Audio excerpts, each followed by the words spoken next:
आपने कभी shark tank देख के ये सोचा है कि सारी अमेजिंग डील्स इन्हीं लोगों को क्यों मिल जाती हैं? आप इनको देखो, ये है अमन गुप्ता, बोट के को फाउंडर, इंडिया की one of the biggest consumer electronics brand. इन्होंने अपनी कंपनी तो बनाई ही है 10,000 करोड़ से बड़ी, पर उसके अलावा कई 100 करोड़ रुपए कमाए इन्वेस्ट करके, शार्क बन के और कंपनीज में इन्वेस्ट करके, वो भी तब जब वो अर्ली स्टेज में थी। पर काश हमारे पास भी इतने पैसे होते, करोड़ रुपए होते, तो हम भी एक छोटे से शार्क बन के और कंपनीज में इन्वेस्ट कर लेते, है ना? पर आज ये बदलने वाला है। पहली बात, आपको करोड़ों रुपए नहीं चाहिए कि शार्क बनने के लिए। एक मिनी शार्क बनने के लिए आप कम पैसों से भी कर सकते हो, बताता हूँ कितने। और दूसरी बात, आप इन्हीं की कंपनी में इन्वेस्ट कर सकते हो, बोट में। काफ़ी स्मार्ट आदमी है अमन गुप्ता, अगर वो आगे आगे इन्वेस्टमेंट करके इतने पैसे कमा रहे हैं तो शायद कंपनी उनकी भी बेटर है। पर आप नंबर्स देख सकते हो, काफ़ी लोगों को पता नहीं है ये बात। बोट अवेलेबल है अनलिस्टेड स्पेस में और आप उसमें इन्वेस्ट कर सकते हो। और यह इंटरेस्टिंग बात देखो, आप, मैं अभी बात कर रहा हूँ जब आईपीओ हो गया उसके बाद की बात नहीं कर रहा हूँ, जब मेन स्ट्रीम हो गई है कंपनी उस टाइम की बात नहीं कर रहा हूँ। अभी अनलिस्टेड स्पेस में जब ज़्यादा उसको ट्रैक्शन नहीं मिला है, ज़्यादा लोग जानते नहीं है उसके बारे में, उस टाइम आप उन कंपनीज में इन्वेस्ट कर सकते हो। बोट सिर्फ एक एग्जाम्पल है, ऐसी बहुत सारी कंपनीज अवेलेबल है अनलिस्टेड स्पेस में जिसमें आप इन्वेस्ट कर सकते हो। ये रही सारी कंपनीज अनलिस्टेड स्पेस में, काफ़ी सारी आप पहचानते होगे और आप उसमें आज इन्वेस्ट कर सकते हो। तो आओ अब मैं आपको एक्सप्लेन करता हूँ। तो आज इस वीडियो में इन 5 चीजों के बारे में हम बात करेंगे। सबसे पहला, ये क्या होती है अनलिस्टेड मार्केट, क्या होते हैं ये अनलिस्टेड शेयर्स। दूसरा, अमीर लोगों को क्यों इतनी पसंद है ये मार्केट, अमीर लोग क्यों ज्यादा इसमें इन्वेस्ट करते हैं। तीसरा, पूरा डेमो दूंगा मैं आपको एक अमेजिंग से प्लेटफॉर्म को यूज करके, नाम है प्रिसाइज।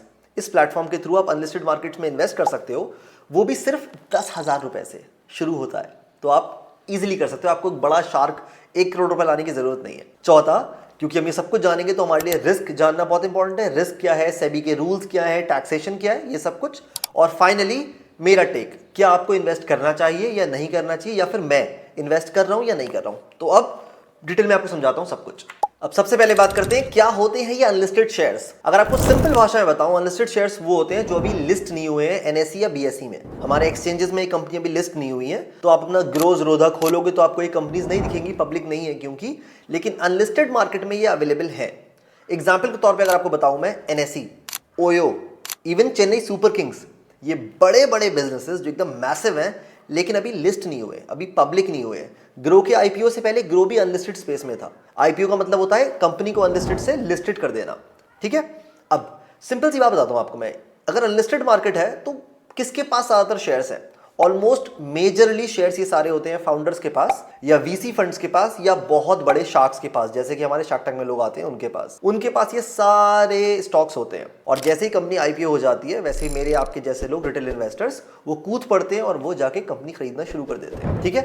अगर अब ये क्लियर हो गया क्या होते हैं अनलिस्टेड शेयर्स, तो अब मैं आपको ये बताता हूं क्यों लोगों को इतना पसंद है। लोगों नहीं, अमीर लोगों को क्यों ये स्पेस इतनी ज्यादा पसंद है। 3 रीजंस हैं जिसकी वजह से सारे अमीर लोग पागलों की तरह इन्वेस्ट करते हैं अनलिस्टेड स्पेस में। अब आपको बताता हूं सबसे पहला रीजन, जो हाइपर ग्रोथ होती है ना, इट हैपेंस बिफोर आईपीओ। इसका मतलब क्या है? जब तक आईपीओ आता है ना यार, वैल्यू क्रिएशन बहुत ज्यादा हो चुकी होती है। कोई कंपनी का स्टॉक अगर 10 रुपए का है तो ऑलरेडी वो 50, 80, 100 रुपए जा चुका होता है जब आईपीओ आता है। तो अगर आपको सच में कोई बहुत ही अमेजिंग कंपनी पता है जो आईपीओ होने से पहले से पता है, तो आप बहुत जल्दी उसको खरीद सकते हो। और ये हो गई पहली बात। दूसरा, access to India's future leaders. आपको एग्जांपल के तौर पर समझाता हूं मैं इसका मतलब क्या है। जो इंडिया के फ्यूचर लीडर्स है ना, बहुत सारी कंपनीज, वो आज तक पब्लिक नहीं हुई हैं, तो आप पैसे उसमें इन्वेस्ट नहीं करते। मे बी वो कुछ सारी ऐसी हो जो अनलिस्टेड स्पेस में हो। सोच के देखो, ज़ीरोधा कितनी बड़ी कंपनी है और कितनी अमेजिंग कंपनी है। स्टॉक ब्रोकर आज तक प्राइवेट है, उसको आप इन्वेस्ट नहीं कर सकते उसमें। आपको अपने ज़ीरोधा, गिरो जैसे प्लेटफॉर्म पे तो वैसे ही नहीं मिलेगा, पर आप उसको अनलिस्टेड में शायद इन्वेस्ट नहीं कर सकते। पर बहुत सारी कंपनीज ऐसी होती हैं जिनको आप पहले अनलिस्टेड स्पेस में इन्वेस्ट कर सकते हो। तो जो फ्यूचर लीडर्स हैं उनको पहले ही आप पकड़ सकते हो, और पकड़े अगर बैठे रहोगे तो कुछ सालों में एकदम एक्सट्रीम ग्रोथ आपको मिल जाएगी। और तीसरा रीजन जो बहुत इंपॉर्टेंट है वो है डाइवर्सिफिकेशन। अब डाइवर्सिफिकेशन की हम बात करते हैं तो हम बात करते हैं गोल्ड खरीद लो, सिल्वर खरीद लो, इक्विटी में large cap, small cap, mid cap खरीद लो। वैसे ही क्योंकि अमीर लोगों के पोर्टफोलियो में काफ़ी ज़्यादा पैसे होते हैं और काफ़ी जगह पे इन्वेस्ट किया हुआ होता है, वैसे एक और स्पेस उसमें ऐड करना बहुत अमेजिंग होता है, विच इज़ अनलिस्टेड स्पेस। अगर अनलिस्टेड मार्केटिंग कंपनीज भी पोर्टफोलियो में है तो वो और डाइवर्सिफिकेशन देती हैं। जब फाइनेंशियल क्राइसिस आते हैं, क्रैशेस आते हैं स्टॉक मार्केट में, तो ये उतने इंपैक्ट नहीं होते हैं। अब अगर आप इंटरेस्टेड हो गए हो इन्वेस्ट करने के लिए अनलिस्टेड स्पेस में, तो मैं आपको लेके चलता हूँ बहुत ही अमेजिंग प्लेटफॉर्म पे। नाम है प्रिसाइज, और इन्होंने बाइंग एंड सेलिंग इतना सिंपल कर दिया अनलिस्टेड स्पेस में कि आप बहुत आसानी से कर सकते हो। साथ ही साथ इन्होंने इतना इजी कर दिया है कि सिर्फ 10,000 रुपए से आप इन्वेस्ट करना स्टार्ट कर सकते हो। आपको वो शार्क होने की जरूरत नहीं है जो लाखों करोड़ों रुपए लेके आता है। और फाइनली डिटेल्ड आपको रिसर्च रिपोर्ट दे देते हैं, दुनिया भर की इंफॉर्मेशन दे देते हैं, जिससे आपकी पूरी जर्नी बहुत सिंपल हो जाती है। तो और दिखाता हूं कैसे करते हैं। सबसे पहले आपको जाना है precise.in पे, जैसे कि ये स्क्रीन आपको दिखेगी, your portal for diversification. Click करना है रिजर्व एक्सेस पे, तो ये पेज खुल जाएगा। उसके बाद just click on continue with Google, या अपना ईमेल एड्रेस डाल दो, अपना डिटेल्स भर दो, नाम, मोबाइल नंबर, ईमेल एड्रेस, और साइन अप कर लीजिए। एक बार आप साइन अप कर लेते हो तो आप इस पेज पे आ जाते हो प्रिसाइज के, जहां पे आप सारी कंपनीज देख सकते हो। अब यहाँ पे सिर्फ 5 स्टेप्स हैं जिसके थ्रू आप पूरी इन्वेस्टिंग कर सकते हो। दिखाता हूं कैसे। तो स्टेप 1 तो हमारा हो गया, which was just signing up. अब आते हैं स्टेप 2 पे, विच इज ब्राउजिंग कंपनीज। अब अगर मैं इस प्लेटफॉर्म पे जाता हूं प्रिसाइज पे, तो मुझे बहुत सारी कंपनीज दिखती हैं अनलिस्टेड स्पेस में जिसमें मैं इन्वेस्ट कर सकता हूं। और दिखाते हैं कौन कौन सी है। ओयो ये अवेलेबल है, आप इसमें इन्वेस्ट कर सकते हो।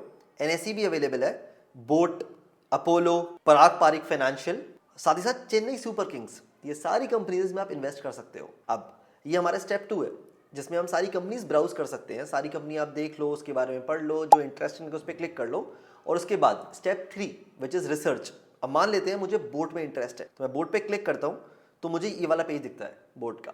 इसमें प्रिसाइज ने बहुत ही अमेजिंग तरीके से सारी इंफॉर्मेशन पुल कर लिया एक ही जगह पे। आप एक ही जगह पे न्यूज़ भी देख सकते हो, और आप उसी जगह पे पूरे फाइनेंशियल्स भी देख सकते हो। कैसे? अगर मैं फाइनेंशियल्स पे क्लिक करता हूँ तो मुझे सारी रिपोर्ट्स दिखती हैं, सारी DRHP रिपोर्ट्स भी हैं और सारी एनुअल रिपोर्ट्स भी हैं। मैं सारी खोल के पढ़ सकता हूँ और समझ सकता हूँ और ज़्यादा इस कंपनी के बारे में, और फिर फैसला कर सकता हूँ कि ये अच्छी कंपनी इन्वेस्ट करने के लिए या कि नहीं है। साथ ही साथ मैं न्यूज़ पे क्लिक करके इस कंपनी से रिलेटेड जितनी भी न्यूज़ है वो भी सारी देख सकता हूँ। तो हो गया हमारा स्टेप 3 विच इज़ रिसर्च। अब आता है step 4 which is placing an order. अब मान लेते हैं मुझे कंपनी बहुत ही इंटरेस्टिंग लगती है, नंबर्स सेंस बना रहे हैं और मैं चाहता हूं इसमें इन्वेस्ट करना। तो अगला स्टेप मेरा आता है, यहाँ पे आ रहा है ऐड फंड्स एंड इन्वेस्ट। मैं इस पर क्लिक करूंगा तो यहाँ पे मेरे को दिखा रहा है कितने पैसे ऐड करने हैं। मैं UPI से या बैंक ट्रांसफर से सिंपली अपने फंड्स ऐड कर सकता हूँ। एक बार आपने फंड्स ऐड कर लिए तो बस क्वांटिटी सिलेक्ट करो और बाय नाउ कर दो और आपका ऑर्डर प्लेस हो जाएगा। अब फाइनली आता है स्टेप 5 विच इज सेटलमेंट। और ये इंटरेस्टिंग पार्ट है, जब आप प्रिसाइज से अनलिस्टेड शेयर्स बाय करते हो तो जो आपके जो स्टॉक्स हैं, जो अनलिस्टेड शेयर्स हैं, वो सीधे आपके अकाउंट में आते हैं। कौन से अकाउंट में? NSDL में या CDSL में। तो आपके उस अकाउंट में सीधे रिफ्लेक्ट हो जाते हैं। आपको ईमेल भी आ जाएगा कि सेटलमेंट हो चुका है, वो सारे स्टॉक्स मूव हो चुके हैं आपके अकाउंट में। और इन सिंपल 5 स्टेप से आप एक अमेजिंग सी कंपनी जो अनलिस्टेड स्पेस में है, ज़्यादा पॉपुलर भी नहीं है, उसमें इन्वेस्ट कर सकते हो। शांति से कुछ टाइम बैठे रह सकते हो और धीरे धीरे जैसे उसकी वैल्यू ग्रो करेगी, जैसे वो कंपनी ग्रो करेगी, आपके पैसे भी काफ़ी ज़्यादा ग्रो कर सकते हैं। अब अगर ये सब कुछ बहुत मैजिकल लग रहा है तो अब थोड़े से रिस्क के बारे में भी जान लेते हैं, बिकॉज अभी तक सिर्फ पॉजिटिव साइड आपको दिखाई है मैंने। अब मैं थोड़ी सी आपको रिस्की वाली साइड भी दिखा देता हूँ, जो कि हर इन्वेस्टमेंट के साथ होती है। तो आइए उसके बारे में जानते हैं। अब यहाँ पे सबसे पहला रिस्क आता है लिक्विडिटी रिस्क। अब जब आप पब्लिक कंपनीज में ट्रेड करते हो, जब आप ग्रो पे ज़ीरोधा पे जाते हो अपने डीमैट अकाउंट में और जाके कोई भी कंपनी बाय करते हो या सेल करते हो, अब जैसे ही ऑर्डर प्लेस करते हो वो एग्जीक्यूट हो जाता है। अगर आप बाय करते हो इमीडिएटली आपके पास आ जाते हैं, अगर आप सेल करते हो इमीडिएटली सेल भी हो जाते हैं। जनरली ऐसे ही होता है ना। पर अनलिस्टेड स्पेस पे ऐसा नहीं होता है। अगर आप चाहो मैं अभी बस क्लिक करूं और एकदम से बिक जाए, ऐसा नहीं होने वाला। ऑब्वियसली क्योंकि कम पॉपुलर है, कम लोग जानते हैं, तो आपकी इमीडिएटली बाइंग एंड सेलिंग नहीं होती है। कोई बहुत बड़ा रिस्क नहीं है, लेकिन हाँ छोटी सी बात है जो समझ ही आपको आनी चाहिए कि मैं जैसे पब्लिकली अवेलेबल मार्केट्स को ट्रेड करता हूँ वैसे यहाँ नहीं कर सकता। जनरली थोड़ा टाइम लगता है बाइंग और सेलिंग में। प्रिसाइज आपकी इसमें भी हेल्प करता है। जो कंपनी स्पॉटलाइट में है उनको वो ट्राई करता है 48 आवर्स में सेटल करवा देता है, और जो कंपनीज नहीं है उनको वो थोड़े टाइम के बाद सेटल करवा देता है। पर आपको एंड टू एंड हेल्प करता है बाइंग में भी और सेलिंग में भी। दूसरा रिस्क, और जो कि रिस्क नहीं है बस एक रूल है, सेबी का रूल है यहाँ पे एक, जब आप किसी अनलिस्टेड कंपनी में इन्वेस्ट करते हो और अगर वो कंपनी IPO हो जाती है उसके बाद, तो आप 6 महीने तक सेल नहीं कर सकते। और जो कि सेंसिबल सा रिस्क है, कोई मतलब ऐसा बड़ा रिस्क नहीं है। अगर आपकी बहुत सारी वैल्यू क्रिएशन हो चुकी है तो जब वो IPO हो जाएगा तो आप 6 महीने बस आप बेच नहीं पाओगे और उसके बाद आप बेच सकते हो। जनरली कोई बहुत बड़ा रिस्क नहीं है, पर आपको पता होना चाहिए। पर ये ऐसा ना हो कि आपने इन्वेस्ट किया और आप सोच के बैठे हो जैसे ही IPO आएगा बेच दूंगा और आप बेच नहीं पा रहे हो। पर ये आपको पता होना चाहिए जब IPO होगा उसके 6 महीने के बाद बेच पाओगे, पर उससे पहले भी बहुत मेजर वैल्यू क्रिएशन हो जाता है। तो ऐसा हो सकता है कि आपने स्टॉक कम पे लिया है पर IPO होने से बहुत पहले ही वैल्यू बहुत बढ़ चुकी है और आप IPO से पहले भी बेच सकते हो। ऐसा नहीं है आपको IPO तक का वेट करना है। तो ये दूसरी बात है जो आपको पता होनी चाहिए। और तीसरा है वैल्यूएशन रिस्क। अब क्या होता है, जो पब्लिकली अवेलेबल कंपनीज होती हैं उसमें इतनी ज़्यादा ट्रेडिंग होती है कि एकदम से वो 20-30% ऊपर नीचे नहीं जाते हैं। पर अनलिस्टेड मार्केट में ऐसा होता है क्योंकि वो कंपनीज अभी ज़्यादा पॉपुलर नहीं है और कम लोग उसको ट्रेड कर रहे हैं। और ये सिंपल सी सप्लाई डिमांड वाली बात है, अगर कम लोग उसको ट्रेड करते हैं तो उसका जो प्राइस है वो शार्पली ऊपर या नीचे जा सकता है, और ये दोनों डायरेक्शन में जाता है। ऐसा भी हो सकता है आपका 100 रुपए का स्टॉक है वो 100 से 140 हो जाता है, और ऐसा भी हो सकता है वो 100 से एकदम से 80 आ जाए। हार्ट अटैक नहीं आना चाहिए आपको।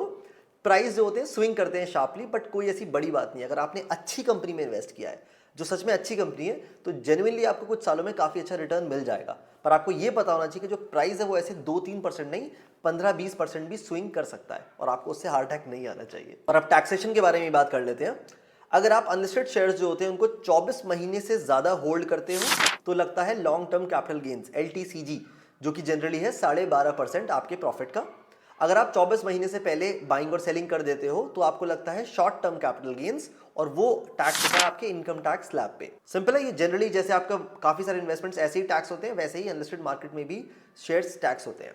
अब अगर आपको ये सब कुछ समझ में आ गया है और ये सोच रहे हो कि आपको इन्वेस्ट करना चाहिए या नहीं, या फिर मैं अपने खुद के कितने पैसे इसमें इन्वेस्ट कर रहा हूं, तो आपको वो पार्ट में क्लियर कर देता हूं। देखो, सबसे पहली बात, अगर आपको 10-12% का रिटर्न चाहिए ना, तो आप कंटिन्यू कर लो अपने म्यूचुअल फंड्स में, ETFs में। वो आपको लॉन्ग टर्म में जनरली 10 से 12% रिटर्न दे देते हैं, और रिस्क भी आपको पता ही होगा उसका क्या क्या होता है। लेकिन अगर आपको एक शार्क की तरह सोचना है, जैसे कि आपने शार्क टैंक में देखा है, तो आपको डेफिनेटली अनलिस्टेड मार्केट के बारे में जानना चाहिए। मैंने भी पिछले कई साल इन्वेस्ट नहीं किया है, और इनफैक्ट अब जाके मैंने 2025 में जाके मैंने इसके बारे में और रिसर्च करना शुरू करी है, और एक सेंसिबल रिस्क विच इज अपने पोर्टफोलियो का 5%, एग्जैक्टली 50 लाख रुपए मैंने अलग करे हैं, जो कि मैं सिर्फ इसलिए रखे हुए हैं मैंने, जो मैं अनलिस्टेड मार्केट में इन्वेस्ट करूंगा।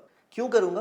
बिकॉज बाकी मेरा पोर्टफोलियो 12-15-20% रिटर्न दे देता है, लेकिन ये 5% जो मैं इन्वेस्ट कर रहा हूँ अनलिस्टेड मार्केट में, अगर मैं सही रिसर्च करता हूँ, सही कंपनी में इन्वेस्ट करता हूँ, जो कि पॉपुलर भी नहीं है अभी बिकॉज वो अनलिस्टेड मार्केट में है, तो शायद वो मुझे 10x 20x या मे बी 100x ग्रोथ दे दे अगले कुछ सालों में। और मैं आपको सेम बात से मोटिवेट करता हूँ। ऐसा मत करना कि अपने सारे पैसे इसमें डाल दिए, पर कुछ part of your portfolio should be in this unlisted space, because इससे फायदा क्या होगा, शायद ये मैसिव ग्रोथ आपके पोर्टफोलियो को दे दें। अब अगर आप सोच रहे हो कैसे स्टार्ट करना है, डिस्क्रिप्शन में precise.in का लिंक है। आपको डाउनलोड करने की जरूरत भी नहीं है, आपको सिर्फ वेब पे जाओ, क्लिक करो, सारी कंपनीज आ जाएंगी, रिसर्च करो, अपने अकाउंट नंबर ऐड करो, बाकी चीजें ऐड करो, और अपनी पहली इन्वेस्टमेंट करना शायद सोच सकते हो। पर उससे पहले रिसर्च जरूर कर लेना, कंपनी के बारे में पढ़ लेना, सब चीज़ें जान लेना। और आई होप आपको ये वीडियो अच्छा लगा हो। अगर लगा है तो प्लीज़ लाइक शेयर सब्सक्राइब कर दो।